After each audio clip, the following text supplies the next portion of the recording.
I feel it's outrageous. I don't think that is justice to the families.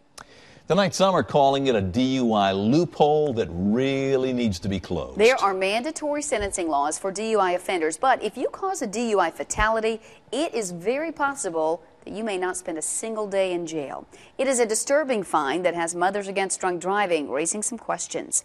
Fox 17's Erika Lathon joins us live from the Criminal Justice Center tonight with this story.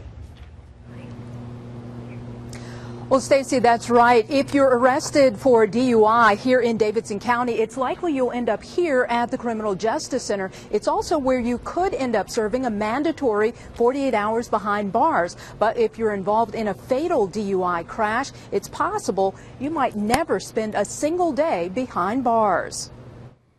According to MAD, drunk drivers killed 300 people in Tennessee last year, but not all of them spent time behind bars.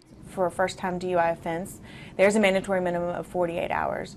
For vehicular homicide intoxication, there's not a mandatory minimum jail sentence. And that leaves the sentencing up to a judge. The Memphis Commercial Appeal recently uncovered at least 3 cases where drivers convicted of vehicular homicide served no jail time. It's never easy to explain that, you know, the offender that took the life of their loved one could potentially not spend any time in jail. It's very difficult to explain, and there is no justice in that. Defense attorney Grover Collins is a former prosecutor. He's been on both sides in DUI cases. It's a misnomer to say it's a loophole. When you say less time, you may get less time in jail, incarceration, but you're not ever going to get less time as far as your probation or your loss of license or the penalties. While a DUI conviction is a misdemeanor, vehicular homicide is a felony.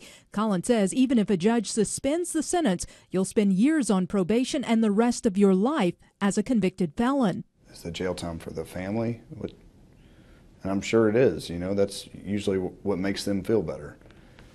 But what amount of jail time justifies a death? I don't think there's any. Still, MAD believes the state sentencing on vehicular homicide needs a closer look.